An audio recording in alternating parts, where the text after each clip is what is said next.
Just cruising the back roads of St. Cloud, Florida. The last weekend I'll be round here. I'm gonna turn left where that truck's pulling out, 'cause there's something I wanna document. Welcome everyone, Adam. Man, that sun is super bright. It's my second channel, daily vlog channel. It's the Daily Woo. Good thing I'm wearing these stylish shades. I'm always looking at concrete and the names that people inscribe in it. This looks like it was carved out of leaves, or maybe the bottom feet regions of a bird. Did you write your name in the concrete? Listen, there's a bird up there. I hear birds chirping. I hear children laughing. Today I'm going to check out Peghorn Nature Park and whoa, what are these? Are those? Nah, they couldn't be. As you arrive at the Trailhead Center, there's a chalkboard and they have written, "Enjoy a walk through our historical village and walking trail through the woods." And it looks like ferns have taken their place here along the sidewalk. And you know what this is for, right? This is for cleaning your shoes off, mostly for like mud off your boots. I'm not wearing boots, I'm wearing tennis shoes. But that's what that's for. You want to have clean shoes when you go inside. I'm not going inside, however. I'm gonna wander around the premises. Next to this outhouse is a piece of old farm equipment. And even though this is from way back in the day, it reminds me out of something from the future, like out of Star Wars. Doesn't this look like some sort of pod racing thing from Star Wars? I've heard stories from a few of my friends whose parents and grandparents that used to have an outhouse whenever they would get indoor. Whoa, this door doesn't open. This door is like, I don't think that's meant to be opened. Wait a second. No, they have it screwed in there so you can't open it. Which has to make you wonder, did someone actually go inside there? But I've heard stories back when indoor plumbing became a popular thing, that those that heard about the news would say, why would anyone want to stink up the inside of their home? And it looks like they have transplanted some orange trees. And back in the day, Mr. Orangebird here was the mascot of the citrus industry. Such a cute little guy. Oh yeah, these are a little bit more developed. But then again, they might be tangerines. These are all part of the citrus family. I don't have a green thumb. I just enjoy eating them. I don't know what they look like. This property is 3 or 4 miles from the downtown area of St. Cloud. And back in the 90s, I can remember this cannery being located on the other side of town, near the downtown area. And now they moved it here to save it for posterity. It's very reminiscent of an old barn, one out of Friday the 13th Part 3, the one where Jason Voorhees originally got his mask and he was like inside something. I'm going in. I'm going in. These old mason jars, of course, used for canning. That's where the building got its name. And check this out, Mountain Valley Mineral Water. I guess bottled water's been around for a heck of a lot longer than a lot of us realize. There's an old newspaper article there on the wall from the St. Cloud Tribune. Community canning kitchen began operation today. Wow, that was a long time ago. And it does seem pretty safe in here. However, if you were to climb this ladder, and if that lock was busted right there, he would come out to meet us. He's up there in the attic. At least that's my interpretation. And way before GPS, you had to rely on these wooden planks designating the mileage to the towns and cities in this neck of the woods. Ocala, Tampa, Miami, Kissimmee, Okeechobee, Nittah. The next town over, Kissimmee, has a pioneer village, very reminiscent to this property here. This schoolhouse, however, here in St. Cloud, I think, is a little more rustic and old school than the counterpart just down the road. And look at this owl. He's protecting these flowers from the bird. There's no birds out here. You have thwarted the birds. Hitchcock would not be proud. There's just something to be said about these old-timey log cabins. Man, that is, what an era to be living in back then. How cool would that have been? 1890, you would have gone to class inside this little building. Oh, imagine staring at that. What if you had that seat? What if you had that seat next to that cow's skull? Oh my gosh, look what they have. No way. I've talked about these in the past. When I was homeschooled, oh my gosh, this one from 1964. I was homeschooled for a few years, and we would read out of these McGuffey readers. And I went to a Christian school when I was very young, and they also used the McGuffey readers. This brings back a lot of memories. You don't see these too much anymore. How I ever fit behind these desks, it's beyond me. And just to give you an idea of where in Florida I am right now, you can see someone with a Sharpie has written St. Cloud, Kissimmee, right in the middle of the state. I like the theming of this too. This light looks like a lantern. If you walk close and back up to it, it turns off. There it goes. It turns off and on. It's just a light bulb up in there, but it looks like a little lit flame. I like that. Did you ever do any learning inside there? Did you get your learning on? What'd you learn, lizard? It's probably been about 4 years since I've been out here. I don't remember this blacksmith shop being here before. I gotta check this out, Doc. The horseshoe above the door as we enter. Oh, wow. Look at this. This is, I think, for oxen, or maybe a horse would spin this mechanism around. I could be wrong, because I don't know if you'd bring large farm animals inside here, but what else would this be used for?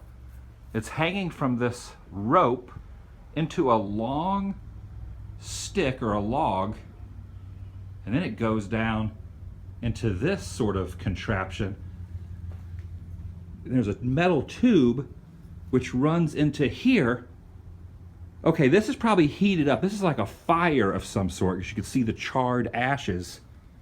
But how does this work? Okay, this looks like this goes up and down, exhumes air through there, and keeps the flame lit to mold the horseshoes. I think that's it. And you'd lay the steel or iron right here, and you'd smash it into the design you so choose. Rusted out old saw along the wall. And look at this, like ice pick. A little bit of tetanus floating around in here. Like, oh my goodness. You could do some serious, oh, is this an Altoid box? Look at this Altoid box. If you push up and down on this, see how the air goes in and out of that? That's pretty cool.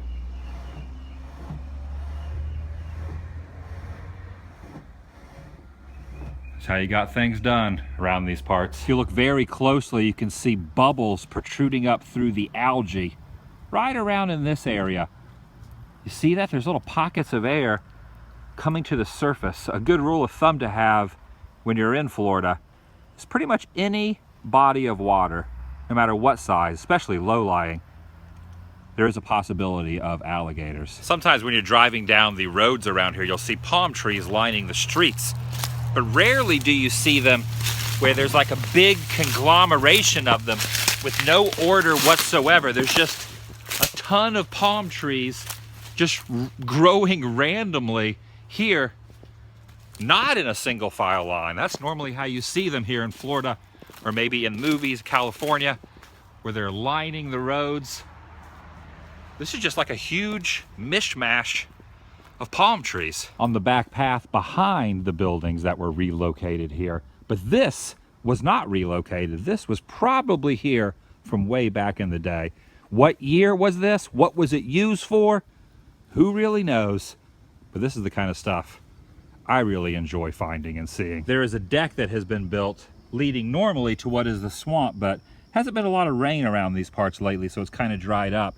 What fascinates me are these things, which I always refer to as corn dog plants. That's not the specific scientific term, but that's what I call them. Eating one of those probably is not tasty and probably not wise. You'd probably have an into the wild moment. The stick hanging here reminds me of something out of the Blair Witch Project. And I'm going to give you a little disclaimer.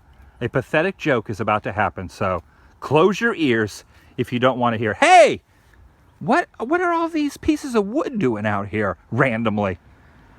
I'm stumped.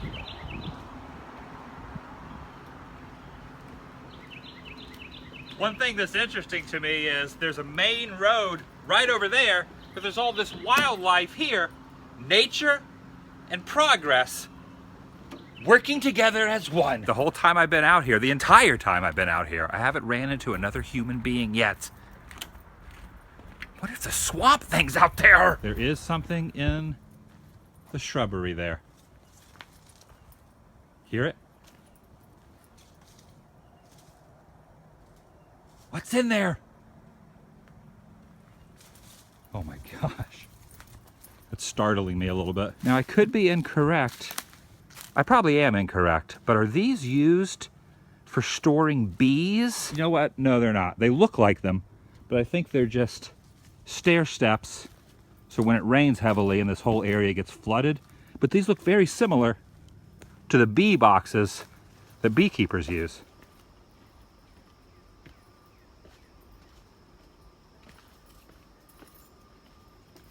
I don't know where my mind was. Definitely no bees, thankfully.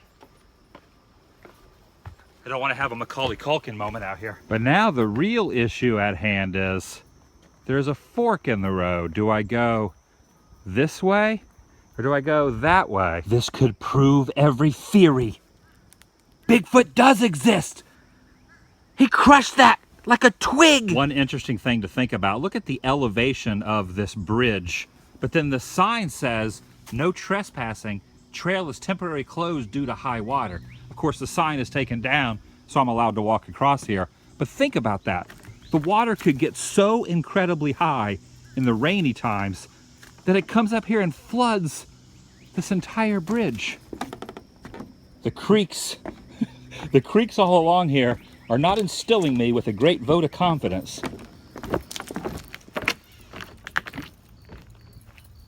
One thing you'll notice around these parts, below trees like this, are something called Cypress Knees, which are just little teeny tiny projectiles protruding up from the ground. Cypress Knees. Pretty cool, right? I'm assuming they were given the name because they look like a knee. Right there.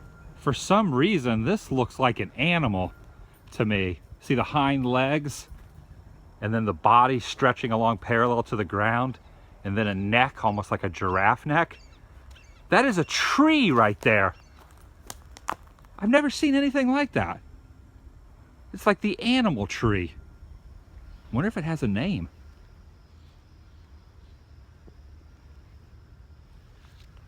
It's very beautiful out here, that's for sure. Well, if you can get past the fact that we're being watched. We're being watched. There's eyes. There's eyes watching us. Ugh, what the heck? That was a pretty long walk. We went completely around to the opposite side of the complex.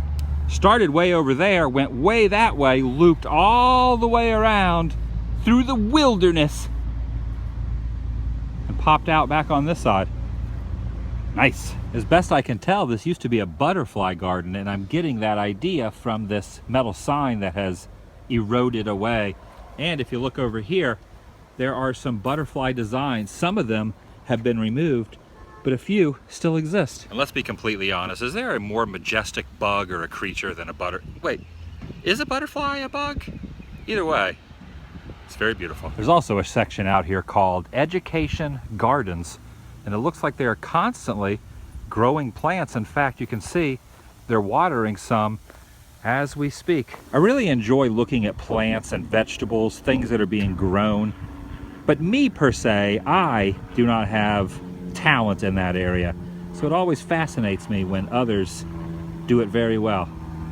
There is just a cornucopia of goodness up here. And oh my gosh, look, they're not ripe, but those are bananas up there. This will be my final weekend here in Florida. And I'm kind of thankful for that because it is starting to get very warm. I'm looking forward to it. I've been in Florida a while. I have family here. I have friends here. I have a lot of things I enjoy. But it's always good to keep moving. And that's what I'm going to do.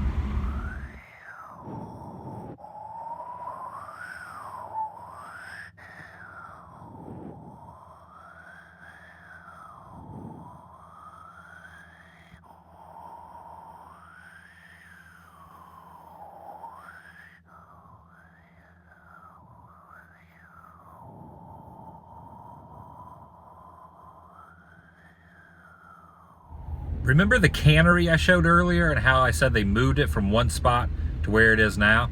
Well, that spot is right here. See where this tree is and that dumpster and this other house? It was on this side of that house next to that tree. But the tree still remains. It's a pretty epic tree. If I was a child, oh, I think I just saw a blue jay. Yeah, check it out.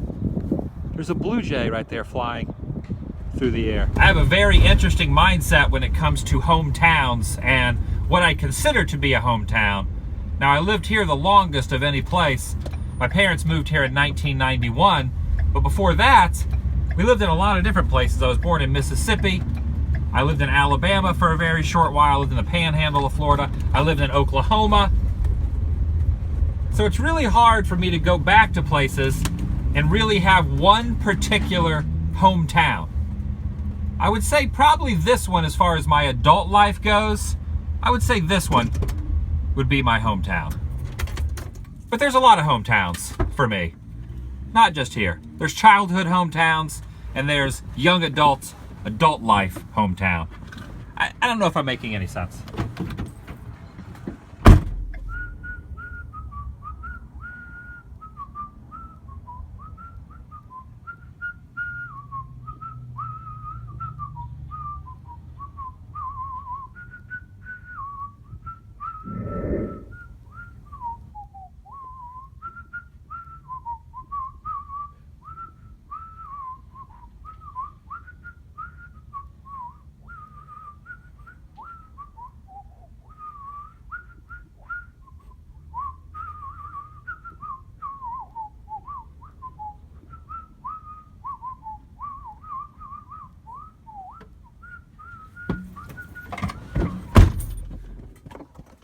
Vlog?